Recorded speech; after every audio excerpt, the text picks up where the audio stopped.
ब्राह्मण जीवन में उन्नति का आधार सहज योगी जीवन, सहज पुरुषार्थी जीवन का आधार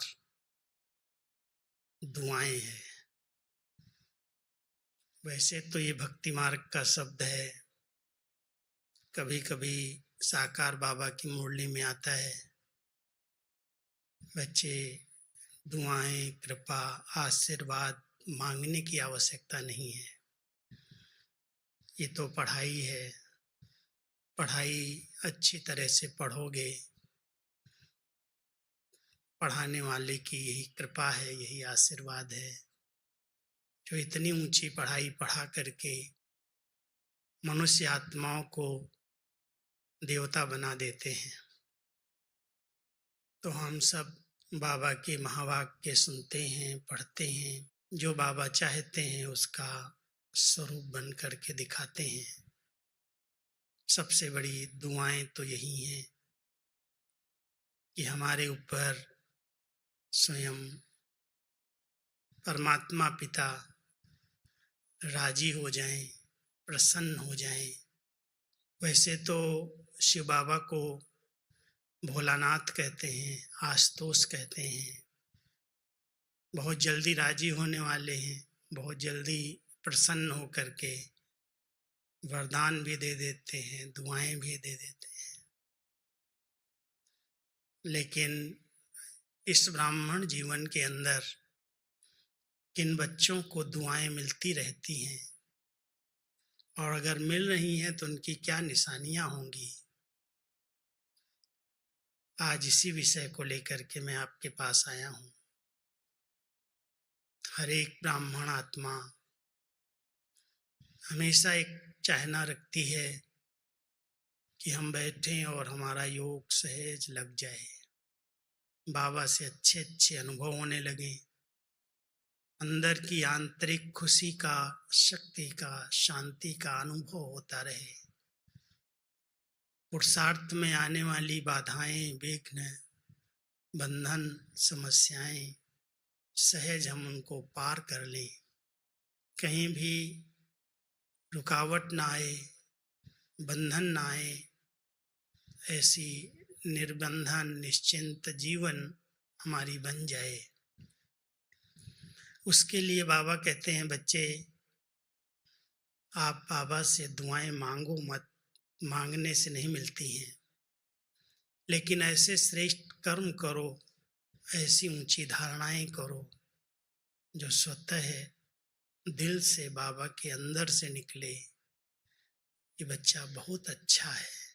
दुआएं कोई ऐसे भाव के रूप में, आशीर्वाद के रूप में नहीं, लेकिन अगर कोई बहुत प्यार से कहता है ये बहुत अच्छा भाई है, ये बहुत अच्छी बहन है, बहुत नम्र चित है, निर्माण चित है, इसको अपनी कोई भी सेवाओं का अभिमान नहीं है, कितना सब कुछ करते हुए भी कभी दिखावा नहीं करता, झुक करके चलता है,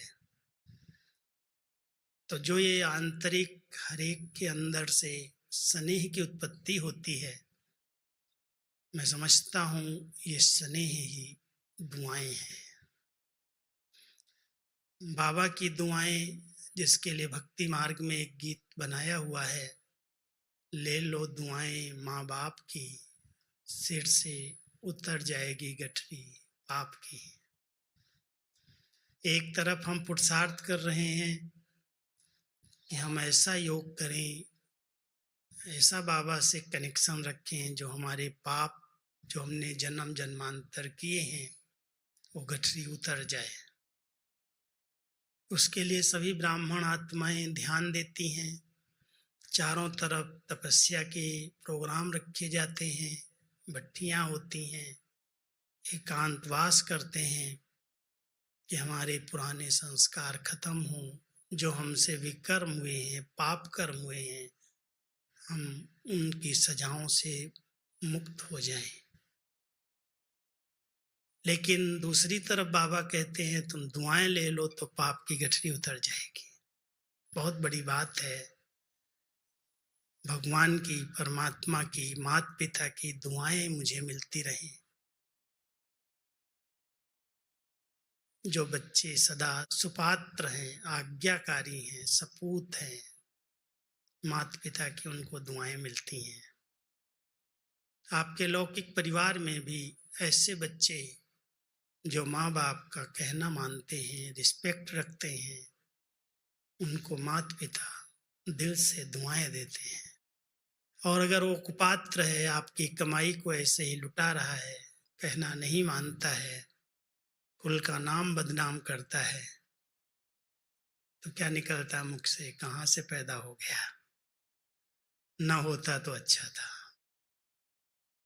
ऐसे ही इस ब्राह्मण परिवार के अंदर भी कई आत्माएं तो बहुत गुप्त रीति से माता पिता की दुआएं ले रही हैं। गुप्त रीति से बाबा बच्चों को, वाह बच्चे वाह, कितना नाम रोशन कर रहा है, कैसे श्रेष्ठ कर्म करके, श्रेष्ठ संकल्प से, श्रेष्ठ वाइब्रेशन से यज्ञ को इतना फलीभूत कर रहा है, आगे बढ़ा रहा है।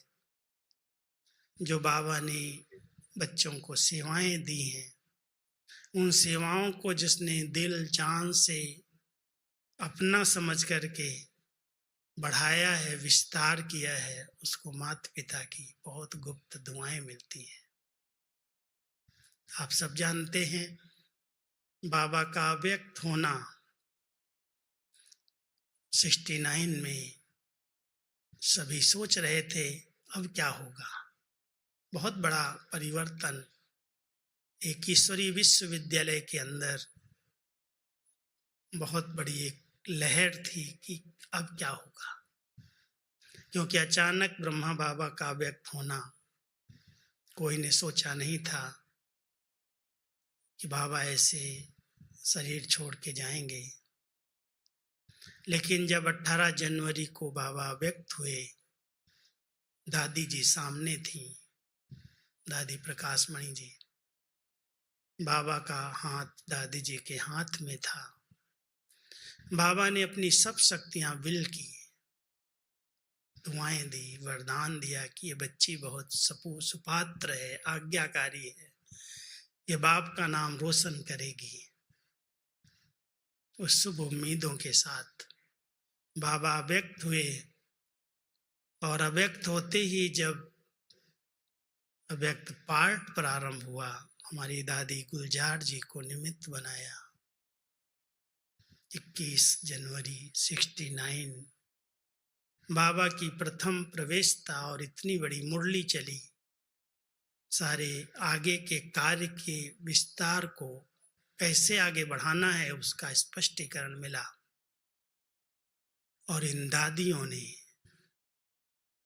बाबा का नाम रोशन करने के लिए जो एकता का सूत्र बांध लिया, संकल्प ले लिया, कुछ भी हो जाए हमारा ये संगठन कोई तोड़ नहीं सकता, हम एक हैं, एक के हैं, और एक को प्रत्यक्ष करके ही दिखाएंगे।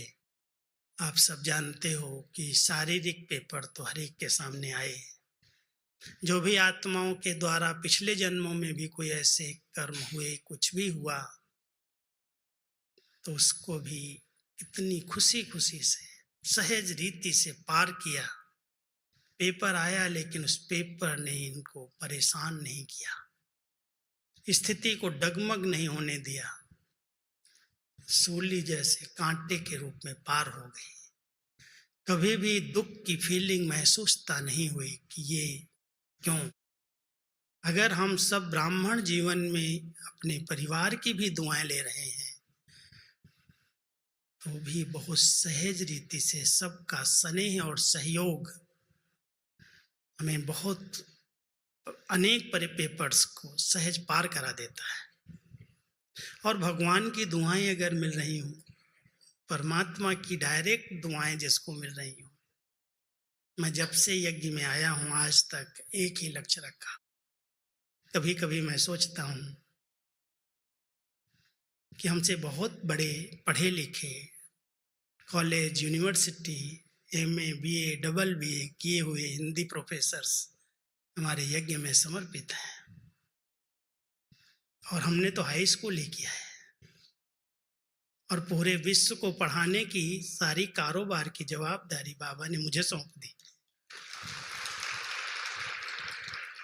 भले बाबा पढ़ा रहा है, मैं नहीं पढ़ा रहा हूँ। बाबा की दुआएं, दादियों की दुआएं, बड़ों की दुआएं, बस एक ही लक्ष्य रख कर के पुरुषार्थ, और कुछ नहीं किया, और कोई स्टडी नहीं की, कभी कंप्यूटर सीखने नहीं गया, कभी टाइप सीखने नहीं गया बाहर, बस उंगली रखी, बाबा की दुआएं, अपने आप बाबा कराएगा। सब कुछ सिखा दिया, जो सीखने जैसा है उतना ही सिखाया, ज़्यादा नहीं, जिससे यज्ञ की सारी कारोबार चल सके। नहीं तो ईमेल निकालना, भेजना, ये करना, वो करना, इंटरनेट देखना, चेक करना, इसके लिए तो बहुत पढ़ाई लिखाई चाहिए। लेकिन बाबा पढ़ाने वाला बुद्धिवानों की बुद्धि है, और हम बुद्धि को सरेंडर कर देते हैं। बाबा कहते, बाबा आप जो कराना चाहो करा लो, ये हाथ आपके हैं, आपको जो लिखाना है लिखाओ, मैं क्यों मेहनत करूं, मैं क्यों सोचूं। आपके बच्चे हैं, आपका इतना बड़ा परिवार है, पालना आपको करनी है, किस समय किस तरह से मुरली को भेजना है, करना। कोई कोई मेरे को कहते हैं, भाई जी ऐसे कैसे आपने मुरली निकाली, ये आज तो मेरे आगे प्रॉब्लम का उत्तर था। प्रॉब्लम तो हर एक के सामने आती हैं, कलयुग है, हिसाब किताब है, कई बातें, कई प्रकार के पेपर्स हैं, लेकिन अगर उन्होंने दुआएं ली हुई हैं, गुप्त रीति से परमात्म कार्य में सहयोग दिया है, तो बाबा उनके ऊपर मेहरबान रहता है, कुर्बान जाता है। सबसे मूल धारणा पर जिसका ध्यान है उसको तो दुआएं मिलती ही हैं।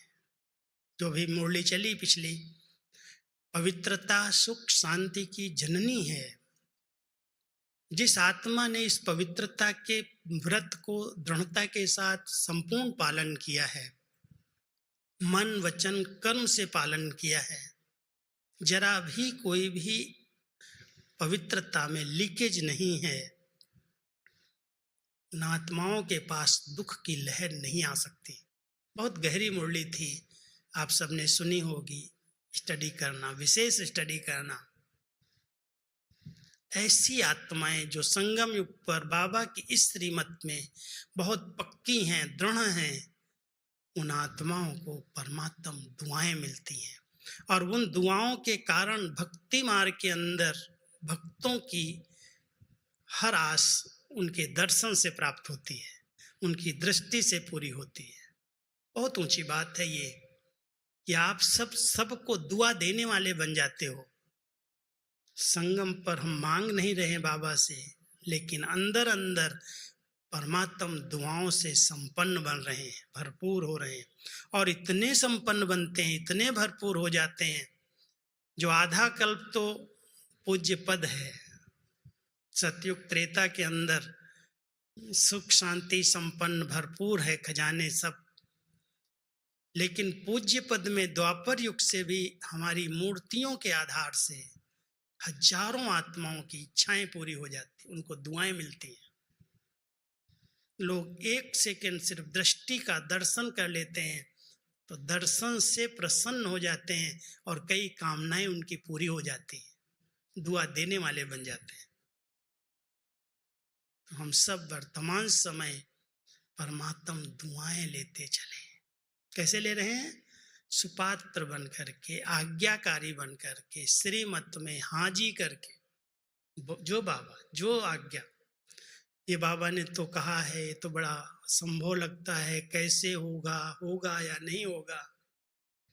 कई बार बाबा की मुरलियों में भी लोग कई प्रश्न निकाल लेते हैं और फिर कहते हैं ये तो भाई संभव नहीं लगता है, तो बहुत ऊंची बातें हैं, हमारे हिसाब से तो बहुत बड़ी बातें हैं।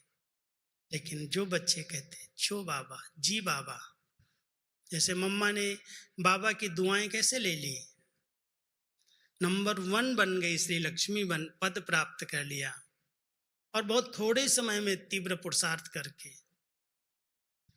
जो बाबा ने कहा, अगर रात में दिन कह दिया और दिन में रात कह दिया तो भी मम्मा कहती थी जी बाबा, ये नहीं कहती बाबा अभी तो दिन है, आप रात कैसे कह रहे हो।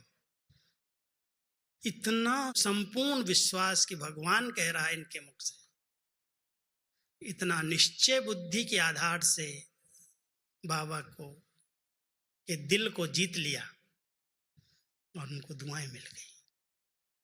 मम्मा ने बाबा की एक एक बात को इतना गहराई से स्वीकार किया, जो बाबा कहे। कभी नहीं सोचा ऐसा कैसे हो सकता है।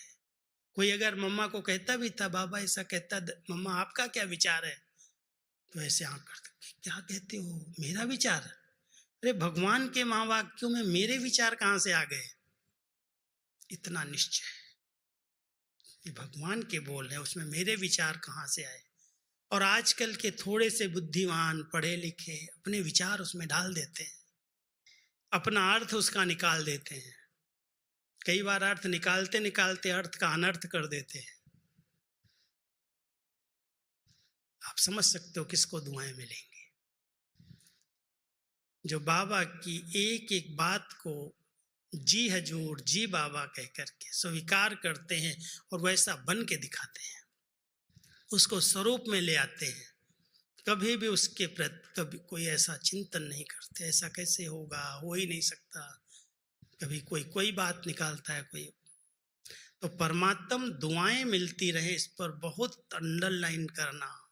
हाँ जी, हाँ जी, सत्य वचन महाराज, भगवान के महावाक्य सत्य हैं, उसमें जरा भी लीक भी संशय की ना आए। इतना निश्चय बुद्धि विजयी, उनको दुआएं मिलती हैं। तो हम सब परमात्म दुआएं उनकी आज्ञा पर चल करके एक एक श्रीमत सिर माथे, जो आज्ञा बाबा जो आज्ञा, ऐसे आज्ञाकारी सपूत बच्चे बन करके रहो। दादियों को इस आधार से दुआएं मिली और उन्होंने बाबा की एक भी आज्ञा को, जो साकार में बाबा ने भविष्य रूप में सुनाई थी, ये होगा, ऐसे होगा, ऐसे होगा, दादियों ने वही बातें अपने स्वरूप से और सेवा में करके दिखा दी। बच्चे संस्था विदेश जाएगी, ऐसे सेवाएं होंगी, हर धर्म वाले मानेंगे, ज्ञान जाएगा। जो साकार में बाबा ने कहा था, बाबा के अव्यक्त होने के बाद दादियों ने एक एक बात को उसी रूप से लिया कि ये बातें होनी है, करनी है और सबके सहयोग से होनी है। सहयोग लेने के लिए सबको साथी बना करके चलना है। कोई भी एक भी आत्मा, दादी जी का एक बहुत बड़ा ये सिद्धांत रहा कि अगर मान लो कोई बहुत बड़ी प्लानिंग करनी है, जैसे शांतिवन का निर्माण करना है, ज्ञान सरोवर बनाना है, बहुत सारी बातें, प्रोजेक्ट एक के बाद एक आते गए, या कोई भी कॉन्फ्रेंस करनी है, बड़े प्रोग्राम, मेगा प्रोग्राम करने हैं, दादी पहले सब भाई बहनों को, जितने डिपार्टमेंट के मुखिया थे, मुख्य हैं, उन सबको बुलाती थी और बिठा करके बात करके, देखो ये विचार दादी को आ रहा है, बाबा मुझे ऐसी प्रेरणा दे रहा है, आप सबका क्या विचार है, हो सकता है करें। और अगर एक भी उसमें कोई करेक्शन जरा भी कहता था तो एक शब्द दादी कहती थी, वेट एंड सी, ठहरो अभी इसको शायद सफल होने में टाइम लगेगा, क्योंकि एक व्यक्ति अलग बोल रहा है। जब तक सबके विचार एक नहीं होंगे तब तक सफलता 100% नहीं होगी। एक बहुत सुंदर सिद्धांत लेकर के चली और इसीलिए सबके विचारों को सम्मान दे करके, उनको मिला करके, एक करके फिर इतने बड़े कार्य को आगे बढ़ाया। सबको साथ लेकर के चली। अब साथ लेने में संस्कार अलग, हर एक की मान्यताएं अलग, हर एक की बुद्धि अलग, हर एक की जजमेंट अलग, उन सब को एक साथ लेके चलना, तब यज्ञ इतना विस्तार को पाया, इतनी वृद्धि हुई। उन्होंने अपने आप को झुकाया, सुना, सहन किया। कभी भी ये नहीं सोचा कि मैं तो बड़ी हूँ ना, मैं हेड हूँ, मैं संस्था की मुखिया हूँ, मैं जो कहूँगी सबको मानना पड़ेगा। नहीं, ये परिवार है, सब बड़े हैं मेरे से। कहती थी, एक बहुत अच्छी बात सुनाती थी, सब मेरे पेपर लेने वाले पेपर मास्टर हैं। मैं तो समझती हूँ, मैं तो सदा पेपर हाल में बैठी हूँ, यहाँ से बाहर निकलूंगी पेपर आएंगे। मुझे पास होके दिखाना है। आप समझते हो कि कोई पेपर आए और मैं जरा भी हलचल में ना हूं, कोई निंदा करेगा, कोई स्तुति करेगा, कोई कोई करेक्शन करेगा, किसी भी प्रकार की बातें आ जाएं, उसमें स्थिति डगमग ना हो और अंदर से उसके प्रति सम्मान की भावना में कमी ना आए। परिवार की दुआएं ऐसे नहीं मिलती हैं। परिवार में हर एक की बात को इतना समझना और समझ करके अपने आप को मोल्ड करना, अपने आप को उनके साथ एडजस्ट कर लेना, बहुत बड़ी पावर है। ठीक है, आप कह रहे हैं, इस पर विचार करेंगे। किसी की बात को उन्होंने डायरेक्ट कट नहीं किया। क्यों नहीं कट किया? गलत है। मान लो आप बोल रहे हो मेरे को और मुझे लगता है बिल्कुल नहीं हो सकता, है गलत बोल रहा है, फिर भी दादियों ने कभी उस बात को काटा नहीं। दुआएं लेने का साधन बता रहा हूं। क्यों नहीं काटा?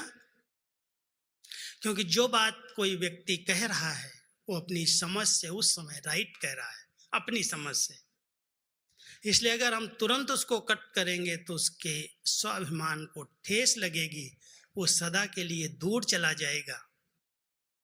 इसलिए उस बात को इस तरह से उठाया कि ठीक है, आपकी बात विचारणीय है, हम विचार करेंगे। तो हम सब अपने इस ब्राह्मण परिवार के अंदर, चाहे छोटे हैं चाहे बड़े हैं, कोई अनुभवी हैं, पुराने हैं, कोई बुद्धि से अनुभवी हैं, कोई उम्र में अनुभवी हैं, कई बातों को क्रॉस करके आए हैं, जानते हैं इस बात में नुकसान हो सकता है, उनकी बात को काटना नहीं है। दुआएं अगर लेनी है तो सम्मान देना है, स्वीकार करना है।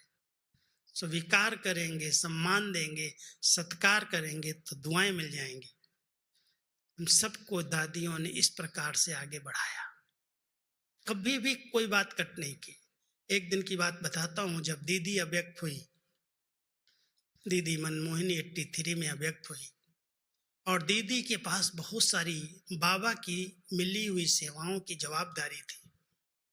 बाबा अव्यक्त हुए, दीदी ने बाबा की सारी जो पोस्ट थी, पत्र व्यवहार सब अपने हाथ में लिया कि बाबा जैसे सबके पत्रों का उत्तर देता था ऐसे मैं सब पत्रों का उत्तर दूंगी। दीदी और दादी दोनों बैठती थी 10 बजे तक, नाश्ता नहीं करना। नाश्ते के पहले 2-3 घंटा क्लास के बीच में बैठ करके क्लास के बाद तुरंत मुरली के बाद जितने पत्र आते थे ईशु दादी सुनाती जाती थी और दीदी और दादी बैठ के सबका जवाब लिखती थी। मुझे उनके साथ सेवा करने का सौभाग्य मिल गया। टाइप सीख लिया। टाइप सीखते ही कहने लगी, जाओ तुम टाइप करके अंतर्देशी ले आओ, मुरली के प्रश्न उत्तर लिखो, टाइप करके आओ। एक तरफ टाइप करता था, दूसरी तरफ उस पर उत्तर लिखती थी, खुद ही लिखती थी या हम लोगों से लिखाते थे। इतनी बड़ी सेवाएं, और कई सेवाएं थी। दीदी के अव्यक्त होने के बाद दादी को साथ तो मिला, लेकिन जानकी दादी को साथ नहीं रखा, कहा उनको तो विदेश में रहना है। अब दीदी इतनी पोस्ट आती थी, इतना सब संभाल रही थी। दादी एक दिन मेरे को बुलाया, एक तरफ ईशु दादी बैठी, एक तरफ दादी, और बीच में मुझे बिठाया। कहती, राजू आज एक ड्यूटी आपको मैं देना चाहती हूँ। दोनों को देख रहे थे। जी दादी, क्या ड्यूटी? कहती, बहुत दिन हो गए, इतनी पोस्ट इकट्ठी होती है सारे देश से, इतने पत्र आते हैं, कौन पढ़ेगा इनको? तुम पढ़ो और पढ़ करके इनका उत्तर जो दे सकते हो देना, और जो नहीं दे सकते हो मेरे से पूछना, बात करना। अब मेरे को पहले दिन ही इतनी सारी पोस्ट उठा करके हाथ में दे दिया। मैंने कहा हाँ जी करेंगे। सेवाएं तो और कई थी, बहुत बिजी थे, लेकिन जब दादी ने ऐसे प्यार से समझा के हमारे को पोस्ट दी और मैं लेके गया, एक बहुत बड़ा पत्र था और कई जोन की प्रॉब्लम वाला पत्र था। मैं पढ़ते ही अलग से उलझ गया। हमने ये क्या, मैं तो कभी विचार ही नहीं किया इन बातों पर, सोचा ही नहीं इसको उत्तर कैसे देंगे। दादी को पता था कि जरूर उसको संकल्प चलेंगे कि ऐसे ऐसे पत्र आते हैं सेंटर से। मैं पढ़ करके बैठा था, ऐसे ही दादी ने गई कमरे में, उनको नींद नहीं आई और जाते ही कमरे से बुलाया, जाओ राजू को बुला लो। अब मैं गया तो कहती है तुमने पत्र पढ़े? तुमने कहा दादी एक ही पत्र पढ़ा। पत्र तो बहुत है, बाद में पढ़ूंगा, लेकिन एक पढ़ करके ही मैंने को लगता है ये मेरे से नहीं होगा। कहती क्यों नहीं होगा? मैं बैठी हूं ना, तुम आओ मेरे पास और जितने भी पत्र हैं सब पढ़ करके आओ, हाईलाइट करके आओ। अब मेरी रोज की ड्यूटी दादी के साथ शाम को ज्यों रेस्ट पूरी हुई, दादी तो आधा घंटा मुश्किल से दिन में रेस्ट करती थी, 3 साढ़े 3 बजे गई और 4 बजे मुझे बुला लेती थी। एक ही सोफे पर हम दोनों बैठे और जितने पत्र आए मैंने सुनाता गया और दादी तो ऐसी सरस्वती बन करके बैठ जाती थी, ऐसे बैठ जाती थी, सबके नाम सहित हर एक पत्र का उत्तर जो मैंने बताया, दादी इनका पत्र है, ये बात है, ये बात है, ये बात है, ऐसे लिखा। आंख बंद किया और लिखाती जाती थी, मैं लिखता जाता था। वो सेवा ली और आज बाबा ने मुझे पूरी जवाबदारी दे दी। हाँ जी करते बाबा ने कहाँ से कहाँ पहुंचा दिया। अगर वो सेवाएं प्यार से दिल से स्वीकार न की होती तो आज मैं यहाँ होता आपके आगे। जो सेवाएं मिली, कोई भी, चाहे धोबी घाट कराया, चाहे बर्तन मंजवाए, चाहे झाड़ू लगवाई, चाहे पानी गर्म किया, सब काम किए, स्थूल सेवाएं भी की। और ये इंटरनल सेवाएं जब आई तो भी दादियों ने जो कहा, ये दुआएं लेने का बड़ा अच्छा साधन है। अगर कोई इस ब्राह्मण जीवन में बहुत निर्विघ्न स्थिति बनाना चाहता है, सरल चित्त योगी जीवन बनाना चाहता है, तो उसके लिए और कोई पुरुषार्थ करने की जरूरत नहीं है। ले लो दुआएं अपने बड़ों की, जो निमित्त हैं, जिनको निमित्त बाबा ने बनाया है। हाँ जी, जो आज्ञा, जो बात। कभी कभी दादी जी के अव्यक्त होने के बाद जब जानकी दादी जी आई, वही पार्ट मेरा चलता रहा और दादी जानकी जी को तो इतना उमंग रहता, देश और विदेश पूरे ही जवाबदारियां। दादी के पास जाओ, ज्ञान रत्नों का अंदर भंडार था उनके अंदर, और उस ज्ञान रत्नों का भंडार जब बोलना शुरू करती थी और मैं अगर लिखने लगा या ऐसे झुक करके देखा, कहते देख मेरी तरफ देख, लिखना नहीं, मैं फंस जाता। अब 8-10 पत्र या कोई विचार लिखा, बोलती जाए कि सुनो ध्यान से, नोट नहीं करना, अंदर नोट करो अंदर।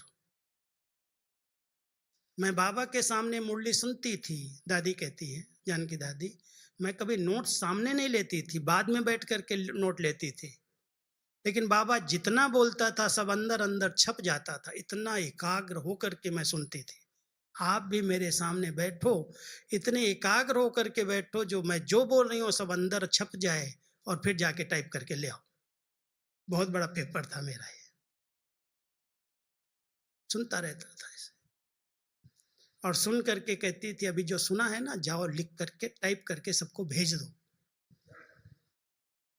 10-12 को मान लो पत्र लिखा दिए, वो बीमार है, उसकी तरफ से पत्र आया है, ईमेल आया है, और इसको ये लिखना, उसको ये लिखना, सब बता दिया और ज्ञान रतन भी सुना दिए। अब मैं जाता था टाइप के आगे बैठता था, दादी को याद करूं, बाबा को याद करूं, बाबा जो दादी ने बोला है मेरे को याद आ जाए, मैं सब बोल लिख दूं।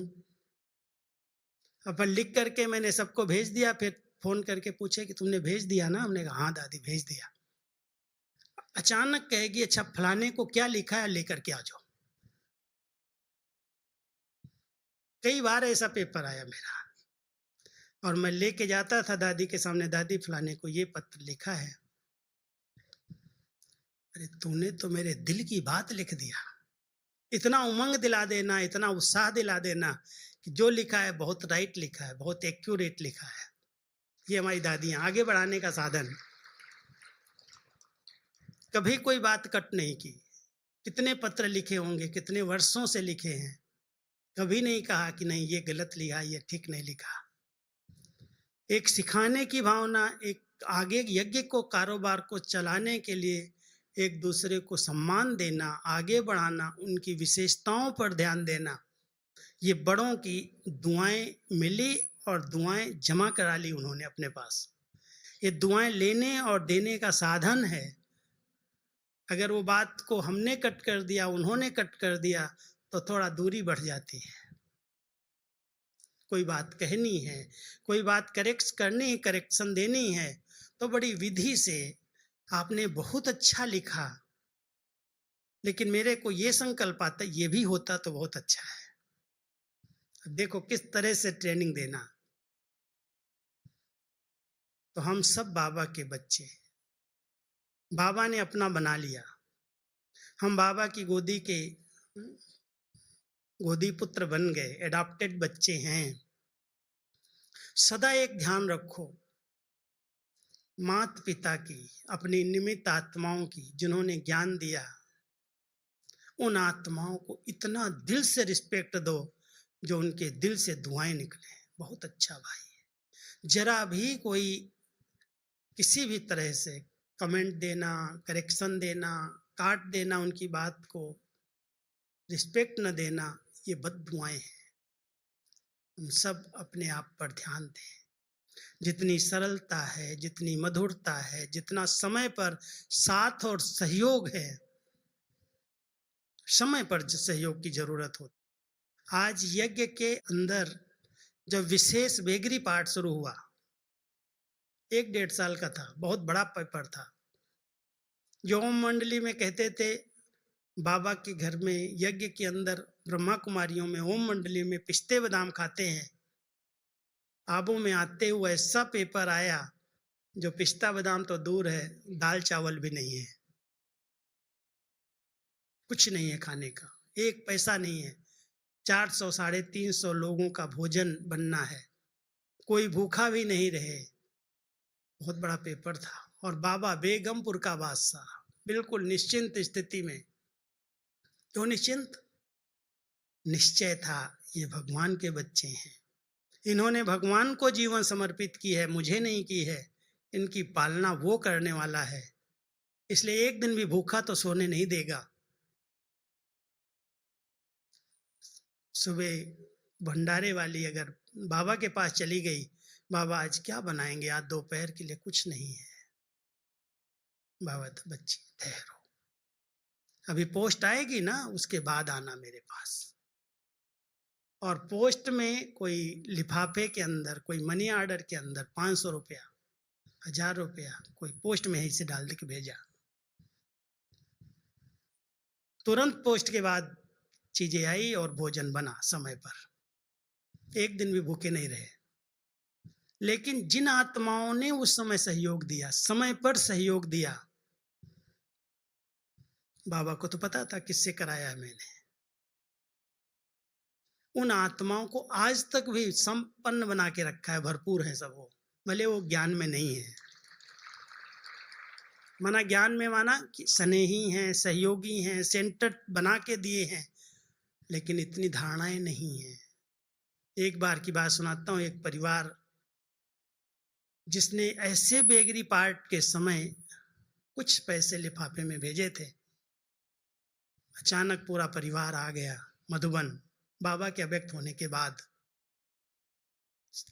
पिताजी, दादा दादी तो ज्ञान में थे, पूरा परिवार बहुत बड़ा, कोई लंदन में, कोई हांगकांग में, कोई अमेरिका में, सारे इकट्ठे होकर के संबंधी आ गए मधुबन में। पांडव भवन छोटा सा स्थान था, और ड्रामा अनुसार उस समय गुलजार दादी मधुबन में थी। बाबा का प्रोग्राम नहीं था ऐसा। दीदी कहीं बाहर शायद गई थी, दादी जी थी। दादी ने कहा, ये सब आए हैं, बड़े अनन्य बच्चे हैं, समय पर बहुत सहयोगी ही रहे हैं, आप दादी इनके लिए भोग लगाओ। लेकिन जब भोग लगाने के लिए दादी, गुलजार दादी बैठी, सवेरे के समय मुरली के बाद ही भोग लगाने गई और बाबा आ गए। बाबा आ गए, अब हम लोग तो उठ जाते क्लास से, क्योंकि प्रोग्राम तो बाबा का नहीं था। तुरंत आवाज फैली, बाबा आ गए, बाबा आए हैं, बाबा आए। दादी में बाबा प्रवेश हुए, और हम सब जब पहुंचे तो बाबा ने थोड़ी देर मुरली चलाई और कहा, बच्चे आज बाबा अपने समय पर साथ देने वाले बच्चों को रिटर्न करने के लिए आया है। इन बच्चों के साथ पिकनिक करेगा बाबा, समय पर साथ। और सचमुच बाबा ने उनके साथ बैठ के पिकनिक किया, उनको अपने हाथ से सबको खिलाया और कहा, बच्चे पता है तुमने किस समय सहयोग दिया था? कहते हैं जब भगवान पर भीड़ पड़ी तब भक्तों ने मदद की। तो वो समय था जब आप बच्चों के सहयोग की आवश्यकता थी, और उस समय जिन्होंने भी सहयोग दिया है भगवान उनको उस सहयोग का रिटर्न देता है। आज तक वो बहुत बड़े बड़े घरों में बहुत बड़े बिजनेसमैन बने हुए हैं, कोई कमी नहीं उनके पास। ऐसे समय पर साथ देने वाले, समय पर यज्ञ रक्षक बनने वाले, समय पर यज्ञ को हर प्रकार से तन मन धन किसी भी प्रकार की शक्ति की जरूरत पड़ी अगर उन्होंने सहयोग दिया तो ऐसी आत्माएं भगवान की परिवार की दुआओं की पात्र बन गई, और पात्र बनने के कारण उन्हें हर प्रकार से भगवान ने भरपूर किया। हम सभी भी इस बात का ध्यान दें, अगर बाबा के यज्ञ में कभी कोई आवश्यकता के समय सहयोग देता है, किसी को भी मदद मिलती है समय पर, तो उसके दिल का जो प्यार है वो दुआ बन जाता है। तो बाबा कहता है बच्चे दिल से दुआएं देते चलो और ध्यान रखो कि हम सब की दुआएं लें। और कई विधियां हैं दुआएं लेने की। एक सबसे बड़ी विधि है बैलेंस से चलना। बैलेंस एक बहुत बड़ी कला है। बैलेंस जिसको आता है, कोई चीज में अति नुकसान करती है, कोई सेवाओं में अति करे और अपनी स्थिति डगमग कर ले, कोई स्थिति बनाने के लिए सारा दिन योग में ही बैठा रहे, सेवाएं भूल जाए, उसको दुआएं नहीं मिलती। अगर दुआएं लेनी है तो उसका बैलेंस रखना पड़ेगा। स्वस्थिति पहले है, फिर सेवाएं साथ है। स्वस्थिति और सेवा का बैलेंस है, कर्म और योग का बैलेंस है। कोई बहुत प्यारे बन जाते हैं और प्यारे बनते बनते फैमिलियरिटी शुरू हो जाती, हंसी मजाक शुरू हो जाती, उसको दुआएं नहीं मिलती, बद दुआएं मिलने लगती हैं। अगर वो न्यारे और प्यारेपन का बैलेंस रखता है, देह अभिमान से न्यारा रह करके फिर सबके साथ आत्मिक रूप में प्यार करता है, तो न्यारे और प्यारे का बैलेंस उसको दुआएं दिला देता है। इसलिए हमेशा हमें इस परिवार के अंदर ध्यान देना है कि मैं आत्मा सदा बैलेंस में रहूं। अति कोई चीज की अच्छी नहीं। योग भी अति करोगे तो दिमाग पर आएगा, सेवाएं भी अति करो तो स्थिति नहीं बनेगी।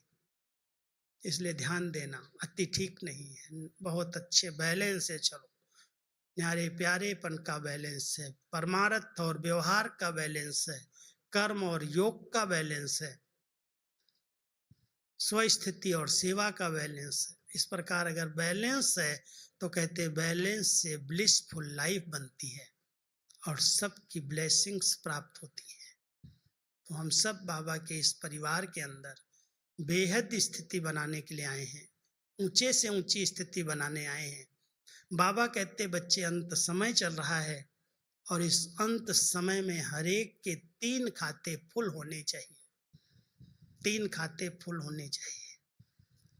एक, इतना गुप्त पुरुषार्थ करो, गुप्त पुरुषार्थ, दिखावे वाला नहीं,